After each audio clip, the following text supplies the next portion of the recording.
Yo les gars, j'espère que vous allez bien. On se retrouve aujourd'hui pour une toute nouvelle vidéo. J'avais sorti un type beat il n'y a pas si longtemps que ça. C'est sorti même le 30 juin. Il y a eu 36 vues, donc c'est plutôt pas mal pour une prod. Et c'était la prod K-pop, Travis Scott, The Weeknd. Alors vous connaissez peut-être le titre de Travis Scott, K-pop, avec Bad Bunny et du coup The Weeknd. C'est un petit peu, on va dire, de l'afrobeat. Et c'est quelque chose justement qu'on n'a pas vraiment vu sur la chaîne. Et pourtant c'est quelque chose que j'adore écouter.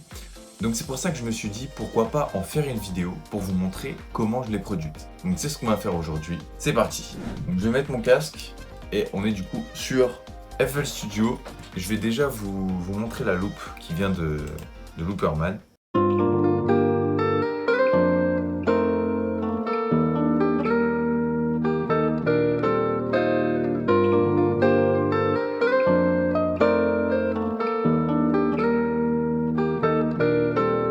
Une deuxième, un peu plus douce. Pas pour les couplets, hein. Un peu pour les couplets. Ouais. Voilà, donc c'est une grande loupe. Donc la loupe fait ça. Hop. Et j'ai découpé avec une partie un peu plus refrain et une partie un peu plus couplée. Donc forcément, quand j'ai entendu cette loupe, qui est du coup à 121 BPM, je me suis dit, je suis obligé de faire de l'afrobeats. Donc déjà, j'ai rajouté un petit piano.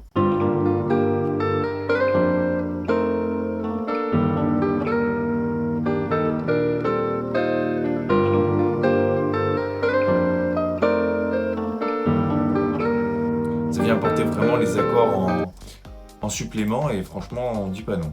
Je pense que ce que vous voulez surtout entendre, c'est un petit peu le mélange entre les kicks et les percs. C'est ce qui fait vraiment la loupe drums de l'afrobeat. On va commencer par les kicks qui sont tous les temps. C'est ce kick là, si vous voulez savoir. Il me fallait un kick à la fois qui tape et à la fois quand même assez doux. Donc je pense qu'on est pas mal. Voilà. Et les percs, alors là c'est là où on va vraiment prendre du temps parce qu'il y a tout ça. Principale rime. Alors, la structure c'est...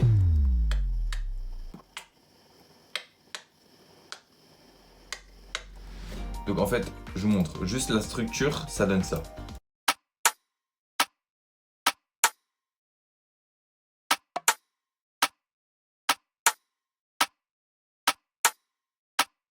En gros, il faut que ça va te. Je vous montre avec le kick.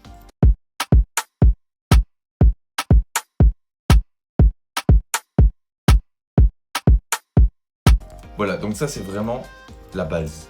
Ensuite, j'ai rajouté du coup un petit truc qui vient rajouter un petit peu de piment.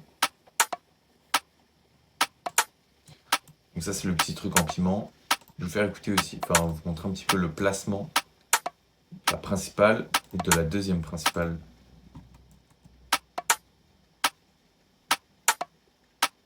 Voilà. Donc on a vraiment du coup deux rimes. Alors on peut en choisir qu'une, mais en choisir deux pour les principales, ça rend le drums un peu plus complexe à l'écoute et c'est bien mieux. Et du coup le placement c'est vraiment un placement afrobeat, c'est-à-dire que c'est toujours dans les temps, toujours, pas comme la drill, mais c'est quelque chose d'assez répétitif et à la fois assez doux. C'est-à-dire que ça va vraiment chercher un petit peu tous les côtés de recoin et c'est sympa. Donc ensuite, j'ai rajouté ça. Donc ça, je pense, c'est les shakers.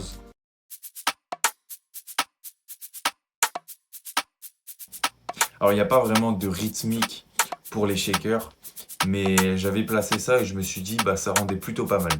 Étant donné qu'on a un tempo qui est en soi ni lent ni rapide, il fallait que les shakers soient un minimum un aspect rapide pour pas que ce soit trop lent. Alors on sait que l'afrobeat c'est pas vraiment un tempo qui est très rapide, mais je me suis dit que des shakers en fond pouvaient être rapides. Ensuite j'ai rajouté ça. On n'entend pas très bien, je vais le mettre en solo. C'est très léger, hein, mais ça fait le taf. Donc si j'entends avec tout.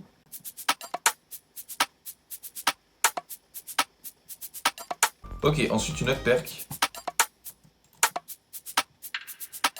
Voilà, vous l'entendez, hein, c'est ce qu'il y a en écho, en reverb dans le fond. Alors j'ai rajouté un max de reverb sur celui-là. et ça fait vraiment stylé. Alors ici il n'y a rien, et ici du coup, perc choc, ce qui va vraiment faire comme ça. Ça va ramener un peu plus de complexité. Là du coup, à l'inverse, donc c'est-à-dire que le premier va vers la hauteur, c'est-à-dire de plus en plus augmenté au niveau du son. Et du coup, le dernier, à l'inverse, un peu moins augmenté du coup. Et donc si on met tout du coup...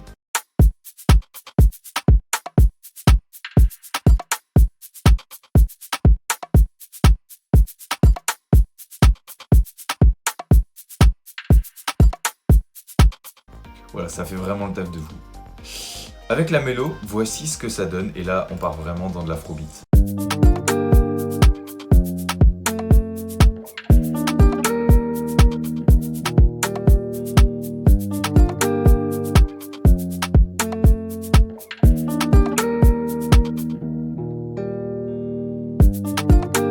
Et du coup, j'ai rajouté une basse.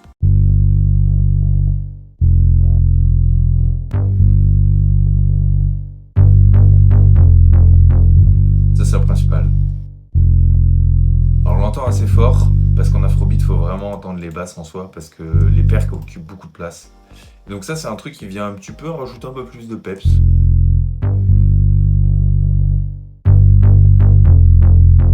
La même chose là-bas. Donc comme si vous avez l'habitude d'écouter de la drill, il y a beaucoup de ça dans les instrus de Ziak. Et je me suis dit, bah ça rendait bien sur de l'afro, donc pourquoi pas. Et donc voici comment ça rend avec la loupe et les drums.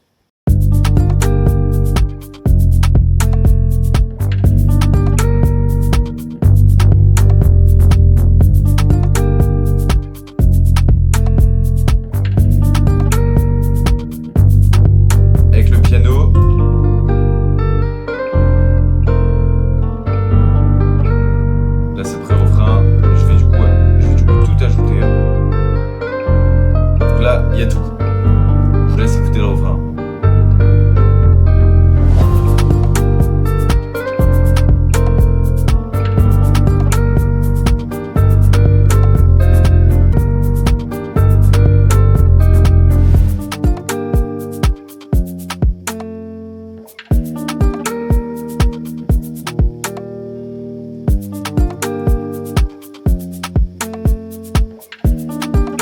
Vraiment la perc en reverb elle est folle.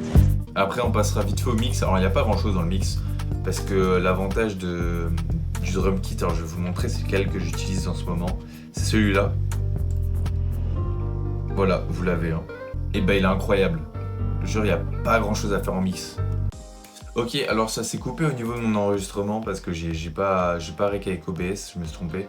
Mais bon c'est pas grave, au moins vous avez écouté le refrain. De toute façon le refrain du deuxième c'est la même chose. Ah oui, donc je vais faire un deuxième enregistrement pour vous montrer quand même le mix. Très important le mix. Donc voici comment est le mix. La mélo, il n'y a rien dessus. Hein. Donc ça c'est les shakers. Ils ont juste un pneumatique pour aller de gauche à droite. Perc 1, il n'y a rien. Là, il n'y a rien. Là, il n'y a rien. Ok, donc le plus important c'est... Le kick, il a un petit soft clipper. Voilà, pour donner un peu de punch. La basse principale, qu'est-ce qu'elle a? Elle a ça ici. Voilà, je vous laisse regarder par vous-même. Sonizer pour vraiment donner plus de basse. Et ça pour donner un aspect, comment on pourrait l'appeler ça? Un aspect un peu plus électrique on va dire. Un peu plus vibrant. Et la deuxième basse, alors, elle ressemble un peu, c'est juste que je l'ai plus augmentée dans les hautes fréquences pour qu'on l'entende vraiment. Parce que forcément, derrière une grosse basse comme ça, il faut l'entendre. Et du coup, pareil, un boost de puissance au niveau de la basse. Le piano, alors le piano, il a rien, sauf qu'il est bien abaissé parce que le piano, ça s'entend beaucoup. Bon voilà, rien de spécial non plus, mais je vous ai montré comment j'ai fait ma prod K-pop. K-pop, c'est le nom, hein, mais c'est pas de la K-pop, c'est vraiment de l'afrobeat. Donc voilà, voici comment faire de l'afrobeat. Alors je l'en ferai sûrement aussi d'autres type beats sur la chaîne parce que j'aime beaucoup en faire. Mais voilà, c'était le premier. Donc voilà, on se retrouve pour une prochaine vidéo. Ciao.